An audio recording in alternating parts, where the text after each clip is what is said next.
Dick Fleming. I was a member of Force Recon and Battalion Recon. Ran patrols in Vietnam in 68, 69. I have a number of stories that I'd like to share with you. I thought they might be of interest. I wrote a number of them in my book, Chasing Charlie, which is available on Amazon. But I have a lot more in my head here, so they're rattling around, and thought maybe you'd be interested in them. My website is forcerecon.com. firstforcerecon.com, spelled out, firstforcerecon.com, no spaces. And that has additional resources, photographs of my time in the service and some photographs that other people have sent me over the years. So you might find that of interest also, firstforcerecon.com. If you like my stories, please subscribe to the channel. Give me a thumbs up. Appreciate it. And add a comment if you'd like. I'd like to read your comments about your thoughts about everything. So what I'm going to tell you about today is the time I got into contact for the first time in Vietnam. Now, I had been mortared. We had gotten shot out so many times of an LZ that got to be almost routine. But I had never been in a firefight or in close contact with the enemy. Well, that was about to change in my second patrol, actually, with First Force Recon.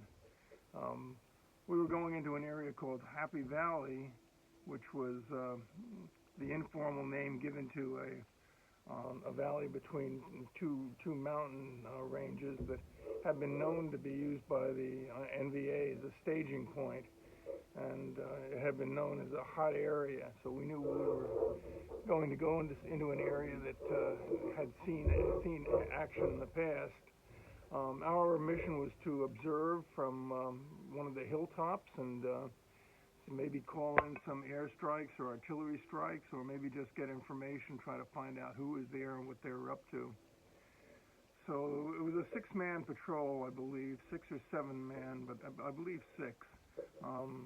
There was Bowman, myself, the Sergeant Tom, who was the team leader of our team, an excellent man. Then there was Moose as the radio operator, and Grant. And actually, I was walking toward the rear of the column, supporting Grant, because he was turning around, looking behind him all the time to make sure that nobody was trying to sneak up to us. So I was protecting him as he protected us. So we got into the area, into Happy Valley without any problem. We were inserted by a C-46 who landed in a rice paddy area that had been overgrown, and was a pretty good insertion point. And we started moving toward our observation post, which was on a hill on the other side of the first hill that we were inserted on. So we tried to keep some distance between us, probably maybe 3 or 4 miles that we were between and when we were inserted in our objective. So we were moving slowly as usual. Sergeant Tom always liked to keep a large distance between us, maybe 50 feet, 75 feet, something like that. So when one person, we never bunched up, or never tried intentionally to bunch up. So we kept a good distance between us. I was rather closer to Grant than that, because he was the tail end Charlie, and I needed to protect him, so I was a little bit closer than that. But the other guys were spread out in a long line. And we weren't following a trail. We rarely did. We were moving through the underbrush and the tree line. At that point we hadn't seen any trail, so we were just moving. So I'm going to give you a diagram in a second to show you what happened. But as we were moving along, We were passing through a rather grassy area. It was the grass was up around this high to us, and it and all around us was jungle, rather heavy jungle actually, but this area was clear. And all the first men went through that grassy area without any problem, and continued along on the other side of it, where they entered the wood line, the tree line. And I followed. I was then walking through this grassy area, keeping my eyes open and looking back at Grant. And suddenly I saw movement ahead of me on the trail. The trail was paralleling where I was, maybe 75 feet away. And long and behold, this NVA guy comes diddy-bopping down the trail in a pith helmet on, had web gear, carrying a rifle, an AK-47, and he had his head down. He was just following this trail that went along parallel to my position. Well, I froze. I was absolutely stock still. And Grant was still moving toward me. And long and behold, another NVA soldier comes along behind the first one, follows the trail and disappears into the underbrush. So I gave the signal for Grant to stop, and the cutthroat signal that meant we were in contact with the NVA. And I gave him that, and of course he stopped dead in his tracks, maybe 10 feet, 15 feet from where I was. So at that point, I didn't know whether to move or, to get down, for us to get down into the brush. But before we could make any movement, a third NVA soldier came along. And I had my rifle. I'd always let it ride on my web gear, so I had my rifle down. That's John Wayne style, I guess you'd call it. Spraying the area from the hip. Grant had his rifle up like this. He was in a much better firing position than I was. Well, I thought to myself, just stay where you are. Let's not make any move. Grant, don't move. Don't do anything. Just stay stock still, and maybe they'll pass us by, and we can sink down into the brush again and remain undetected. Because that was our primary mission. Once we were detected, our mission was compromised. But in this case, that third NVA soldier came down, and he had his head down. He was probably dreaming of home, or thinking, wasn't paying particular attention.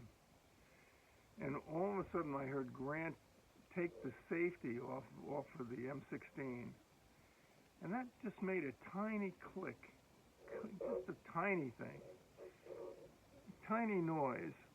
And with that, the NVA soldier, at that tiny noise, swiveled his head around and looked directly at me. Well, I opened up on full automatic with my M16, and Grant was firing too.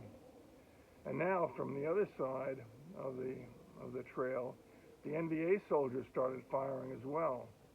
And long and behold, a whole group of them started firing at us. I drew a picture. I don't know if you can see it well, but you can see that the grassy area here that we were in, and the trail that they were following, sort of in a U shape leading away from us. And then over here, this was the rest of the team. Well, of course, when they heard that, our firing, they all grouped together and probably were firing too. I don't remember, but we were throwing grenades. I had 4 grenades. I threw all 4 grenades, and Grant threw all 4 of his grenades, and we could hear the bullets just buzzing over our heads. It's like a bee. Bzz, bzz, bzz. They say that you never hear the bullet that actually killed you. I don't know about that. Never experienced that, but I did hear the bullets flying over my head close enough to hear. So we were more or less pinned down at this point. We had no cover where we were, and we knew we had to make it to where we wanted to make it to where the rest of the platoon was. Just before I sunk down into the grass, I saw 2 or 3 guys over there on the side, and they were all firing toward the NVA as well. Well, I didn't have any more grenades. The troop, Grant had thrown off all of his grenades, and then I noticed that he had taken off a Willie Peter round, a Willie Peter canister. That's white phosphorus. It burns with a tremendous heat and throws off sparks and clouds of white smoke. Now, once that white phosphorus is exposed to the air or hits something, you can't put it out. It just burns until it's exhausted. And he took that canister and threw it, and it exploded into a burst of white light, white smoke everywhere, and sparks shot out, ignited the underbrush and the grass all around it. Why he was carrying that, I don't know. We usually carry just normal smoke grenade, red, green, whatever. Why he was carrying a white Willie Peter grenade, I don't know. As a matter of fact, I think it's against the Geneva Conventions to use that against ground troops because it's so devastating. But in any case, what happened was that it gave us a smoke screen, and we were able to rejoin the rest of our guys, and we all hightailed it out of there. And we came to a stream, which go high embankments, and we went down into the stream, and we ran along the stream, and that kept on getting deeper and deeper and deeper. And then up ahead of us, we saw a hooch, a Vietnamese hooch that was built not over, but it was overlooking the stream. It was on pilings overlooking the stream. Normally, we would have investigated that and seen what was going on there, but in this case, we didn't. We just kept on moving. And about another mile, there was we had marked on our maps that there was a possible extraction point. A moose called into the rear and told them we needed to get extracted. And as we moved, we could hear the helicopters and the gunships coming in behind it. And we were still moving and moving, and we hit that open area, and the C-46 came down, and we all jumped in and took off. And as we took off, we could see fire coming up out of the brush behind us. So the NVA was not far behind us at all, and we were firing through the windows down at the NVA, and of course the machine gunner, the M60 on the machine gun, was spraying the area from his position on the side of the helicopter, and the pilot banked like this and got the hell out of there. And that was my first contact in Vietnam.